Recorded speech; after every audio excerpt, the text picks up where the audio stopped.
The ancient crystal hummed with forbidden energy as High Counselor Thane pressed his six-fingered hand against its surface. Around him, the emergency council chamber buzzed with desperate voices speaking in a dozen different alien languages. Through the massive viewing ports, the last evacuation ships fled from the dying world of Kepler-7, their hulls glowing red from atmospheric friction as they escaped the approaching darkness. "The Void Swarm has consumed another system," announced General Corax, his reptilian features grim with defeat. 17 billion souls gone in 3 solar days. Our fleets cannot match their speed or numbers. Thane's elongated skull ridges deepened as he processed the tactical reports flooding his neural implant. The mechanical plague had already devoured 43 star systems in the outer rim. Each consumed world became a factory producing more of the terrible machines. Every battle fought against them only delayed the inevitable while the swarm grew stronger.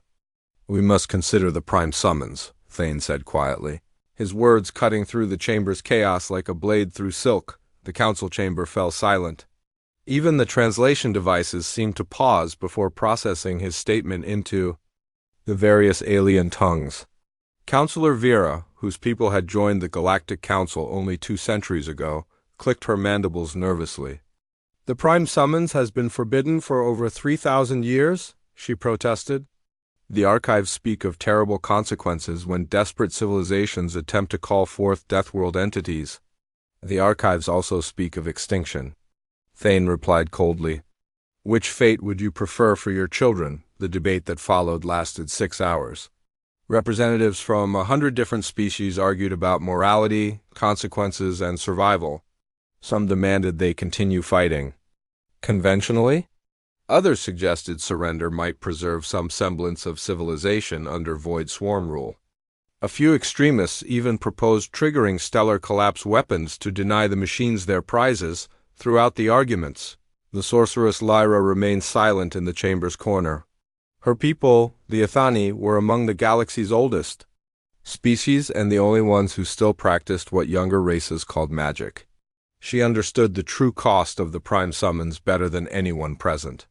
"The ritual requires willing sacrifice of entire colonies." She finally spoke, her voice carrying harmonics that made every translator struggle. "We would need to drain the life force from at least 50 inhabited worlds to power a summoning strong enough to call forth true Deathworld entities." "Then we drain them," Thane declared without hesitation. "Better 50 worlds die willingly than 1,000 fall to the machines." The vote was closer than anyone expected. Fear won by a margin of 6 voices out of 237 representatives. The council authorized the prime summons and granted Thane emergency powers to implement it immediately. The preparation took 12 days. 50 colony worlds received the terrible request through quantum communications. Each world was asked to volunteer their entire population for a magical ritual that would save the galaxy. The response varied dramatically. Some colonies embraced martyrdom with religious fervor. Others had to be convinced through carefully worded promises about afterlife rewards. A few resisted until military intervention became necessary. Lyra supervised the construction of the summoning array on the Council's hidden fortress world. The geometric patterns carved into living rock stretched for kilometers underground. Crystalline conduits carried the life energy from 50 worlds through subspace directly into the ritual circle. The mathematics involved in the spell made even the galaxy's greatest scientists weep from mental strain. "The targeting calculations are complete," Lyra reported as technicians made final adjustments to the energy-focusing crystals. "The spell will seek out the most dangerous life forms in the known universe and offer them a bargain." "What kind of bargain?" Thane asked, reviewing the mystical equations that looked like abstract art to his untrained eyes. "Power, purpose, and glory in exchange for service," Lyra explained. "The magic appeals to warrior instincts and promises great battles against worthy enemies. Most Deathworld species respond favorably to such offers." The council assembled in the primary ritual chamber as the final preparations concluded. Through their shared neural network, They could feel the life force of 50 worlds flowing into the summoning circle. Billions of beings across the galaxy had volunteered their existence for this moment. The weight of their sacrifice pressed down on every council member like a physical force. Thane stood at the circle's center as reality began to warp around him. The air itself seemed to crystallize and shatter as the spell reached across dimensional barriers, seeking the most dangerous beings it could find. The magical sensors swept through countless worlds, rejecting peaceful civilizations and gentle species as insufficient for their needs. Then the spell found Earth. The readings that flooded through the mystical connection defied comprehension. The planet registered as a Class 12 Deathworld, a classification so extreme that most council databases listed it as uninhabitable. Gravity twice the galactic standard. Atmospheric composition that would poison most species. Weather patterns violent enough to destroy small spacecraft.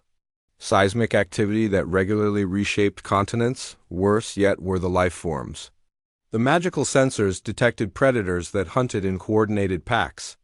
Prey animals that could kill their hunters through poison or brute force. Plant life that actively tried to consume anything that approached. Even the microscopic organisms waged constant war against each other in an endless cycle of death and adaptation. At the apex of this nightmare world lived a species that had not only survived, but conquered their entire planet. They called themselves humans, and the magical readings suggested they treated violence as both art and science. Their entire civilization seemed built around the concept of turning peaceful tools into weapons and using their environment's hostility as an advantage, rather than an obstacle. Perfect. Thane whispered as the summoning energy locked onto its targets. The spell reached through space and time, selecting 20 individual humans from different locations and circumstances. It offered them the same bargain it presented to all Deathworld entities: glory, power, and worthy enemies to fight. Then it waited for their response. What it received back through the dimensional connection was not acceptance or gratitude. Instead, the spell encountered something it had never experienced before in 3,000 years of use: confused anger from beings who demanded to know why they were being bothered by uninvited magical nonsense. Before anyone could abort the ritual, the summoning circle erupted in blinding light as 20 extremely irritated humans materialized in the council chamber. 20 confused humans stumbled as they materialized on the alien platform, their eyes adjusting to the strange blue-tinted lighting of the council chamber. The sudden transition from their normal lives to this bizarre situation left most of them disoriented and angry. A construction worker named Mike dropped his lunchbox and immediately reached for the hammer hanging from his belt. Nearby, a nurse called Anne clutched her medical bag while scanning the room, full of alien creatures with professional assessment. The human who recovered fastest was a military veteran named Hayes. His scarred face took in the tactical situation within seconds as his hand moved instinctively toward where his sidearm should have been. The dozens of alien beings surrounding them displayed body language that his experience reading combat zones immediately recognized as hostile despite their unfamiliar forms. "What the hell is this?" demanded a teenager named Tom, his voice cracking with fear and rage. "Where are we? What did you do to us?" The aliens seemed surprised by the humans' aggressive posture. Most summoned beings arrived either grateful for the opportunity or cowed by the magical transportation. These creatures from Earth appeared ready to fight despite being outnumbered and in unknown territory. High Counselor Thane stepped forward, his tall frame and official robes marking him as the leader. When he spoke, translation devices converted his words into English with mechanical precision. "Welcome, warriors of Earth," Thane announced with ceremonial grandeur. "You have been chosen to serve the Galactic Council in our hour of greatest need. Your Deathworld has produced exactly the kind of fighters we require to face the Void Swarm threat." Hayes stepped protectively in front of the younger humans while keeping his attention focused on Thane. His military training helped him process the situation despite its impossible nature. "We didn't volunteer for anything," Hayes said coldly. "Send us back home immediately." The aliens exchanged glances that somehow conveyed confusion across species barriers. Thane's expression shifted to something that might have been disappointment on a human face. Return is not possible, Thane explained with the tone of someone delivering obvious information. The summoning ritual consumed enormous resources and cannot be reversed. You now serve the Council until the current crisis ends. Like hell we do, growled a mechanic named Ross, stepping up beside Hayes. You kidnapped us. That makes you criminals in our book. The sorceress Lyra moved closer to examine the humans with scientific curiosity. Her ethereal features studied them like interesting specimens as she activated scanning spells to analyze their biology. Fascinating, she murmured. Their stress hormones are off the charts, but instead of fear or submission, they're displaying territorial aggression. Most Deathworld species show more respect for magical authority. We don't believe in magic, stated Dr. Stone, a xenobiologist who had been pulled from her laboratory. Whatever technology you're using, it doesn't change the fact that you've committed a crime against 20 innocent people. Thane's patience began wearing thin as he realized these humans weren't responding to the situation as expected. Every previous summoning had resulted in grateful warriors eager for glorious battle. These earth creatures seemed more interested in arguing about rights and demanding explanations. You will be fitted with compliance collars to ensure cooperation, Thane announced, gesturing toward a group of technicians carrying metal devices. The technology will prevent disobedience while allowing you to retain your combat effectiveness. The word collars triggered an explosive reaction from the humans. Hayes immediately shouted warnings while the group instinctively formed a defensive circle. When the alien technicians approached with their devices, they encountered resistance that shocked everyone present.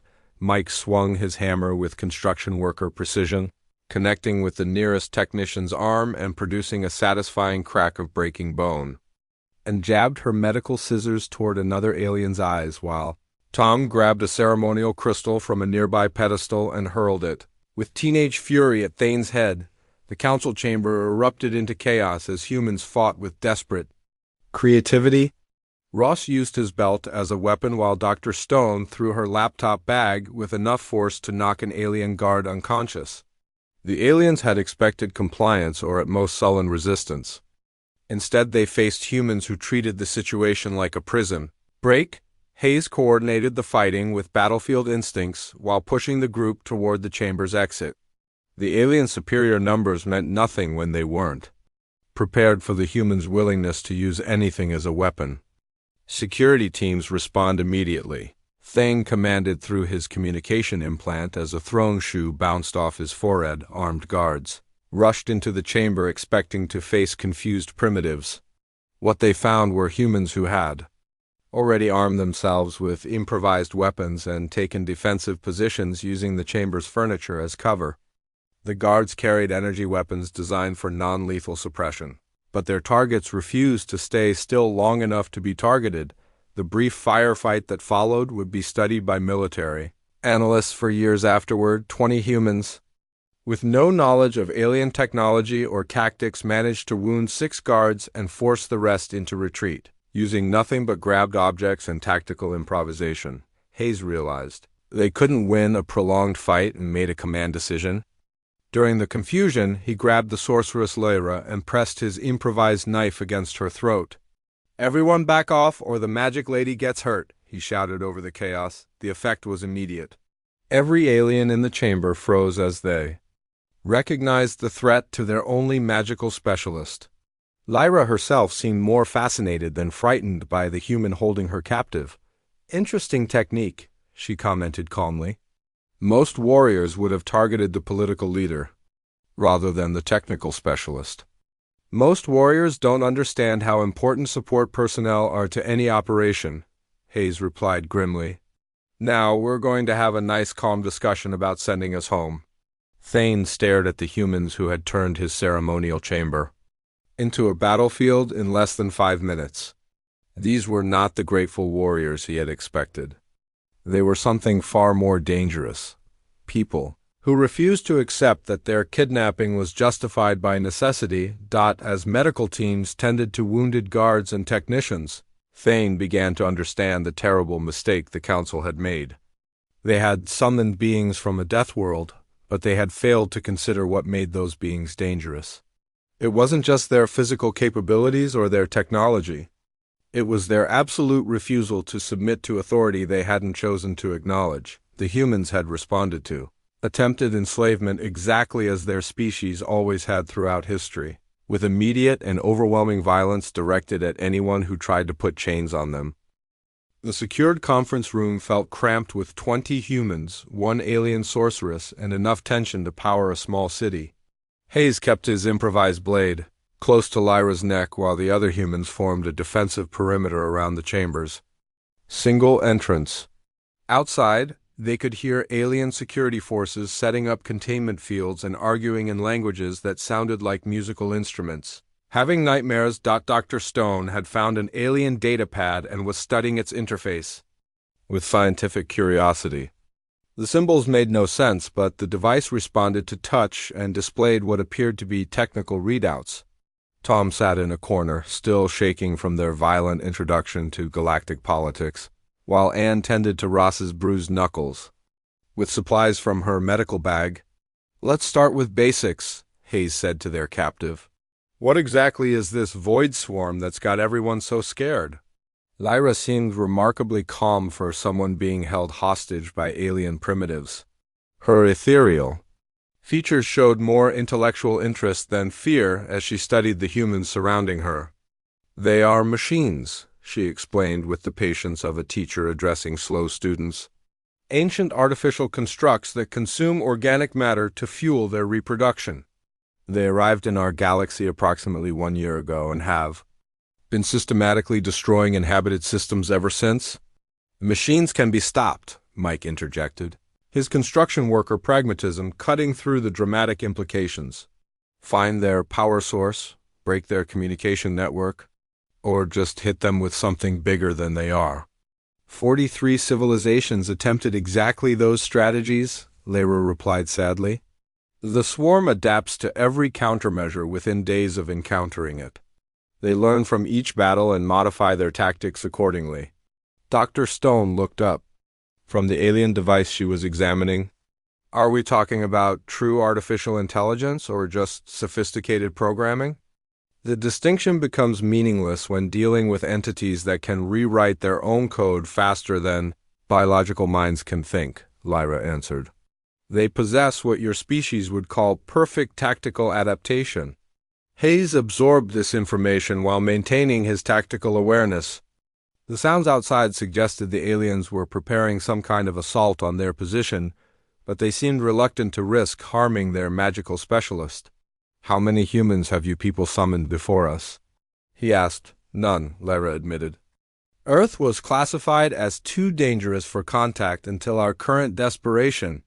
Your species was deemed unsuitable for galactic integration due to excessive aggression and territorial behavior." "Smart decision," Tom muttered from his corner. "Too bad you changed your minds." The sorceress continued her explanation with clinical detachment. "The Council has performed similar summons on 17 previous occasions. Each time we called forth warriors from various Deathworlds to serve as our military assets against different threats. What happened to those warriors?" Anne asked while bandaging Ross's hand. "They died gloriously in battle, as warriors should." Lyra replied matter-of-factly. The humans exchanged glances that spoke volumes about their opinion of being treated as disposable assets. Hayes tightened his grip on the improvised knife while his expression grew colder. "So you've been kidnapping people from dangerous worlds and sending them to die for your government," he summarized. "That makes this conversation much simpler." Dr. Stone activated another function on the alien device, and suddenly holographic displays filled the room. The images showed star maps with red zones marking void swarm territory. The infected area had grown substantially since the briefing data was recorded. "They're moving faster than your people estimated," she observed. "Based on this expansion pattern, they'll reach the core worlds within 6 months." Lyra nodded grimly, which is why the council authorized the prime summons despite its horrible cost. 50 colony worlds sacrificed their entire populations to power the ritual that brought you here. The weight of that statement settled over the humans like a physical presence. Billions of people had died to drag them into this conflict whether they wanted to participate or not. Show us everything you know about these machines, Hayes demanded. Technical specifications, tactical analysis, previous battle recordings. If you want our help, we need complete information. You will help regardless, Lyra said with alien confusion. You were summoned to serve the Council's needs. Lady, you've got a lot to learn about how humans work, Ross laughed harshly. We don't serve anyone who puts chains on us, ever. Lyra activated her own interface and additional displays materialized around the room. The Void Swarm machines were revealed in horrifying detail, sleek metallic constructs ranging from fighter-sized units to massive capital ships. Their design philosophy emphasized efficiency over aesthetics, resulting in vessels that look like geometric nightmares optimized for destruction. Dr. Stone studied the technical readouts with growing excitement. Wait a minute. Look at their power signatures and communication frequencies. They're using quantum entanglement for coordination and antimatter reactions for propulsion. Impressive technology, Mike commented. But every machine has weak points. The electromagnetic spectrum analysis shows something interesting, Dr. Stone continued, her scientific training overriding the bizarre nature of their situation. They're vulnerable to specific frequency ranges that would disrupt their quantum communication network. Lyra looked startled. The Council's technical advisors never identified such a weakness. Because your people think like galactic citizens, Hayes realized. You fight clean, follow rules of engagement, and try to minimize collateral damage. These machines probably adapted to counter that kind of warfare. The implications began spreading through the group as each human processed the tactical situation. From their own professional perspective, Tom, despite his youth, had grown up playing strategy games that taught him to exploit enemy weaknesses ruthlessly. Anne's medical background helped her understand biological vulnerabilities that might apply to artificial systems. Ross knew how to break machinery when conventional methods failed. We could help, Dr. Stone said slowly, but not as slaves or disposable assets. If the Council wants human assistance, they negotiate with us as equals. The Council does not negotiate with summoned beings, Lyra protested. Then the Council can solve their machine problem without us, Hayes stated flatly. We didn't ask to be here, and we're not obligated to fix your mistakes. The standoff continued for another hour as alien security forces debated their options outside. Eventually, High Counselor Thane's voice came through the chamber's communication system. We are prepared to discuss terms, he announced with obvious reluctance. Smart choice, Hayes replied. Because we've figured out how to kill your machines, and you need that information more than we need your approval. The door to the conference room opened to reveal Thane flanked by a dozen alien officials. His expression suggested he was swallowing something distasteful as he prepared to negotiate with kidnapped primitives who refused to behave like proper summoned warriors. What are your demands? He asked through gritted teeth. Hayes smiled with predatory satisfaction. First, complete tactical command of any operation against the Void Swarm. Second, full disclosure about everything the Council knows regarding the threat. Third, a guaranteed method of returning to Earth when this crisis ends. And if we refuse? Thane challenged. Then you explain to the families of those 50 dead worlds why you chose pride over survival, Hayes replied coldly. The War Council meeting took place in the Council's primary military facility, a massive space station orbiting the fortress world where the summoning had occurred. Human voices dominated the discussion as Hayes and his team outlined their strategy, while alien military leaders listened with expressions ranging from fascination to horror. Brooke, an engineer who had been pulled from a robotics facility on Earth, stood before a holographic display showing Void Swarm fleet formations. Her civilian clothes looked out of place among the military uniforms and alien formal wear surrounding the conference table. Your previous tactics were predictable, she explained while manipulating the tactical display. You met their fleets in open space, engaged in formation battles, and tried to minimize civilian casualties. The machines adapted to counter exactly that kind of warfare. General Korax leaned forward with reptilian interest. What alternative do you propose? We stop fighting like civilized beings, Hayes answered bluntly. These machines expect honorable combat with clear rules of engagement. Instead, we give them chaos. The human plan unfolded over several hours of detailed explanation. Instead of fleet battles, they would use guerrilla tactics scaled up to galactic warfare. Rather than protecting civilian targets, they would evacuate populations and turn inhabited systems into traps. Most shocking of all, they proposed using the galaxy's own infrastructure as weapons against the invaders. Dr. Stone had spent days analyzing Void Swarm technology with the Council's scientific databases. Her findings revealed critical vulnerabilities the previous defenders had missed due to their adherence to galactic warfare conventions. The machines rely on quantum entanglement for instantaneous communication across vast distances, she explained. If we can generate the right electromagnetic interference, we can isolate their units and force them to operate independently. Such interference would also disrupt our own communication networks, protested Admiral Voss, whose aquatic species had contributed significant naval assets to previous defensive efforts. Good, Mike interjected with construction worker practicality. Confusion works in our favor when we're outnumbered. We know how to operate without fancy communication systems. The aliens struggled to understand human tactical philosophy. Their military doctrine emphasized coordination, clear command structures, and minimizing friendly fire incidents. The humans proposed abandoning those principles entirely in favor of creating maximum chaos for both sides. Tom, despite being the youngest human present, contributed insights from his generation's gaming experience. The machines are probably programmed to expect certain response patterns from galactic militaries. If we do the opposite of what they expect, their adaptation algorithms won't know how to counter us. Implementation of the human strategy began immediately. Brooke worked with alien engineers to modify existing warships with human-designed electromagnetic warfare systems. The technology was crude by galactic standards, but effective for disrupting Void Swarm. Communications. Ross supervised the conversion of civilian manufacturing facilities into weapons production centers. His mechanical expertise helped alien technicians understand how to build equipment that prioritized function over elegance.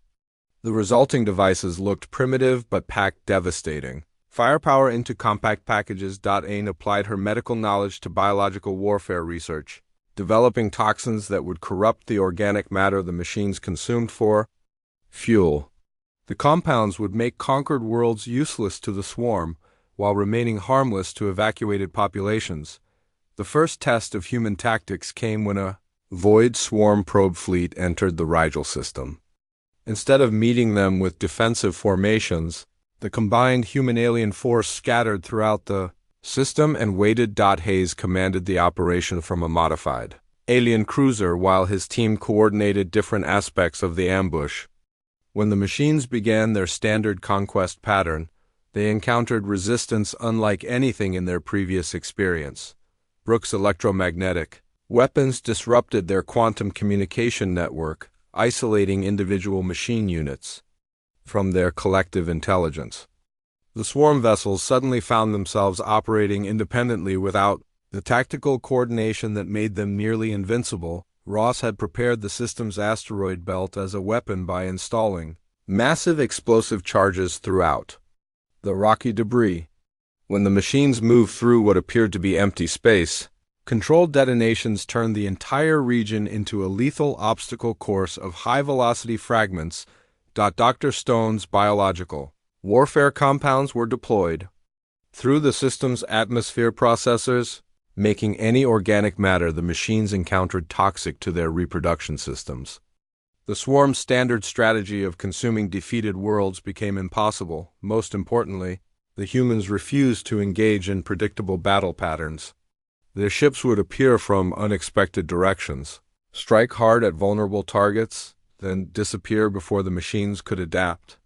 The swarm's programming struggled to counter tactics that seemed to follow no logical pattern. The battle lasted 6 hours and resulted in complete destruction of the probe fleet without losing a single Allied vessel. The victory sent shockwaves through both the Galactic Council and the Void Swarm collective intelligence. "Impossible," Admiral Voss muttered as he reviewed the battle recordings. "We achieved total victory against a force that destroyed 3 of our battle fleets." "Nothing impossible about it," Hayes replied with grim satisfaction. "We just stopped fighting the way they expected us to fight." The success at Rigel led to rapid expansion of human tactics throughout the remaining Council territories.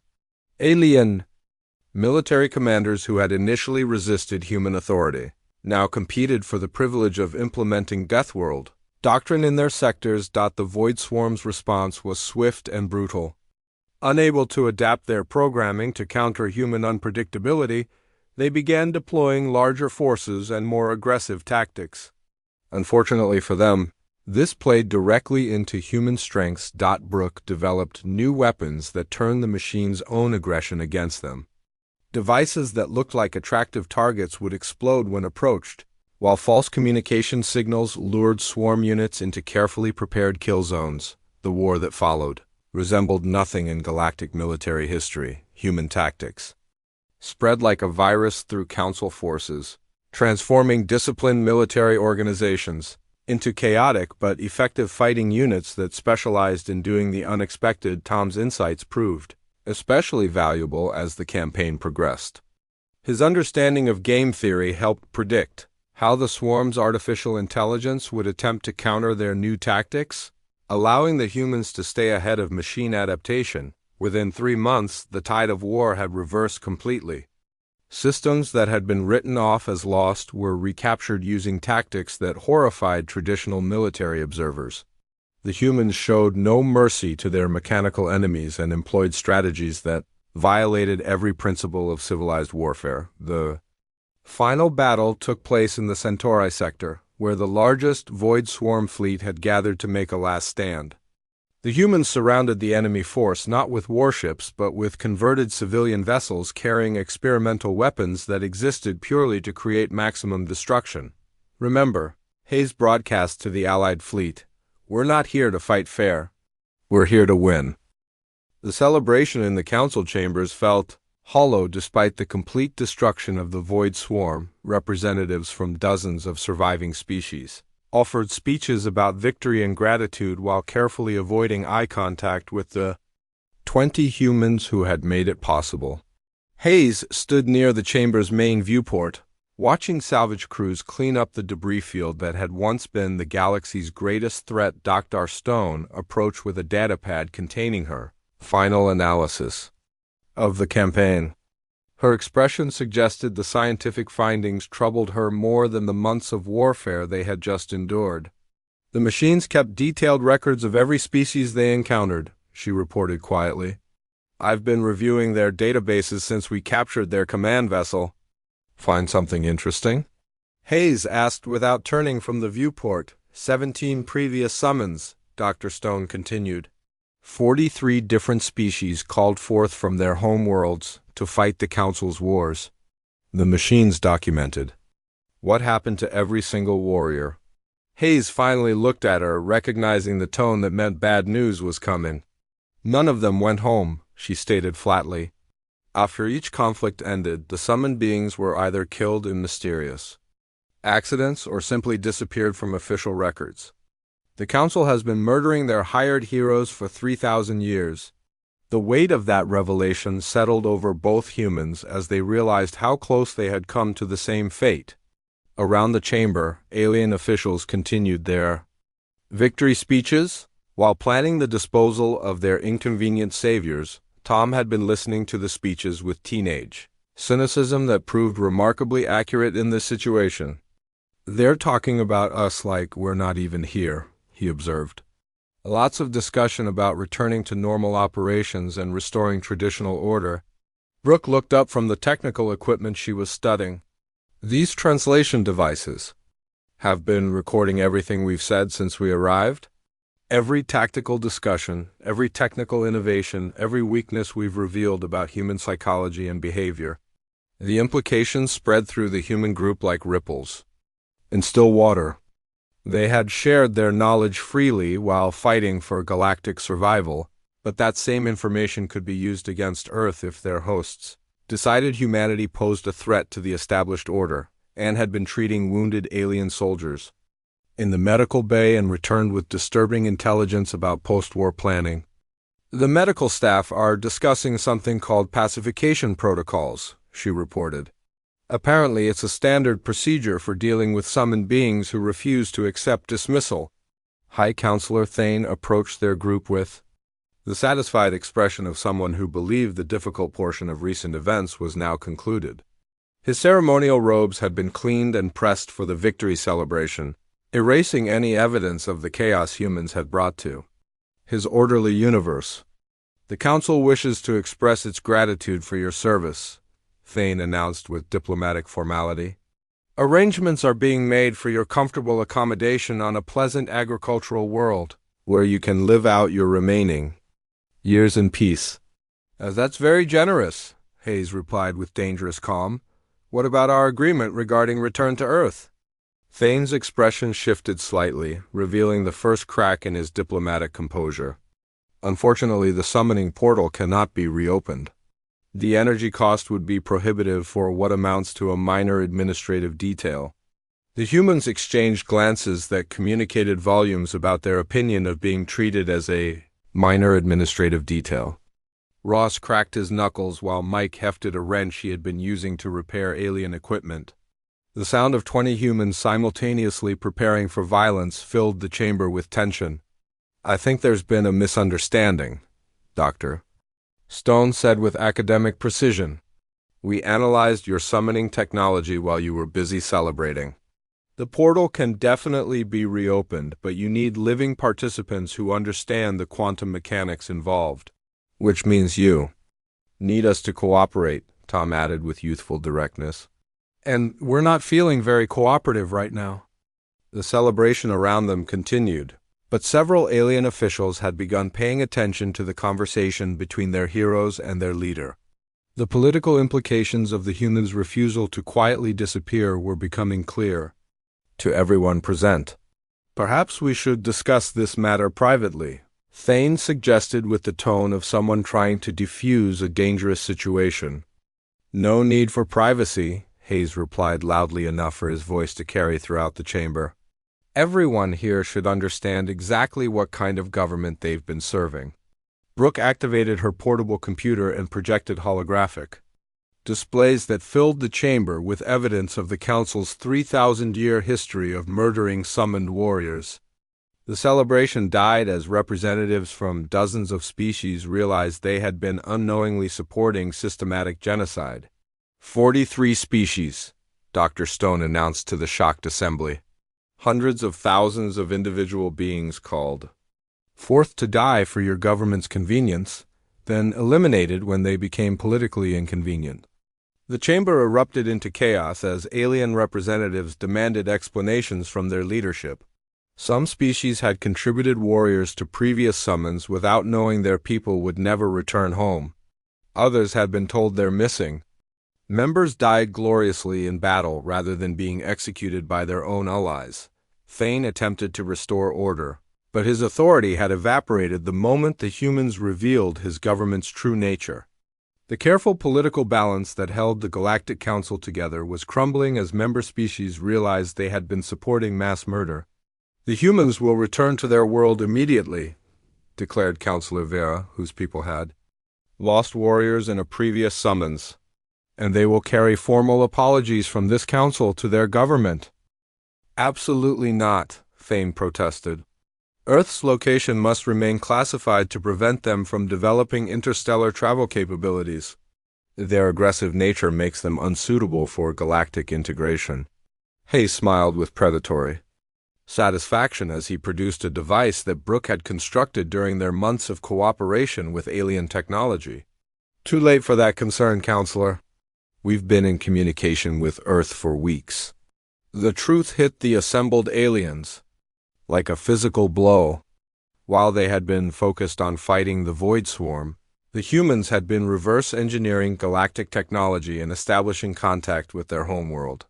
Earth now knew about the galaxy, the Council, and the location of every major civilization. You see, Dr. Stone explained with scientific enthusiasm, humans are really good at figuring out how things work and then building improved versions. We've already transmitted complete technical specifications for faster-than-light travel to our governments. The final revelation came from Tom, whose youth had led the aliens to underestimate his contributions to their intelligence gathering. Our military analyzed everything you shared with us about galactic defenses and political structures. They're very interested in meeting you. Through the chamber's viewing ports, new contacts appeared on the detection grids. Ships that bore no resemblance to any known galactic design were emerging from hyperspace throughout the system. Earth had not waited for permission to join the galactic community. The vessels were clearly human in origin, but they incorporated technology that surpassed anything the Council possessed. Months of access to alien databases had allowed Earth scientists and engineers to advance their civilization by thousands of years in a matter of weeks. Admiral Davis, Hayes' former commanding officer, appeared on the chamber's main communication screen with the confident bearing of someone who held all the advantages in a negotiation. This is the Earth Defense Force requesting permission to establish formal diplomatic relations with the Galactic Council, Davis announced. We're also here to collect our people and discuss reparations for their unlawful detention. Thane stared at the communication screen with the expression of someone watching his entire worldview collapse in real time. The carefully maintained balance of galactic power had shifted permanently in the span of a single conversation. You cannot simply declare yourselves a galactic power, he protested weakly. There are protocols, procedures, evaluation periods that must be completed before primitive species can be granted full membership status. Admiral Davis smiled with the same predatory satisfaction that Hayes had displayed throughout their captivity. Counselor Thane, I think you misunderstand our position. We're not requesting membership in your organization. We're informing you that Earth now exists as an independent galactic power whether you approve or not. The implications rippled through the chamber as alien representatives realized they were witnessing the birth of a new civilization that owed them nothing and feared them even less. The humans had not just escaped their intended fate, they had used their captivity to bootstrap their entire species into the galactic age. Brooks' technical analysis had provided Earth with complete specifications for every major technology in the galactic database.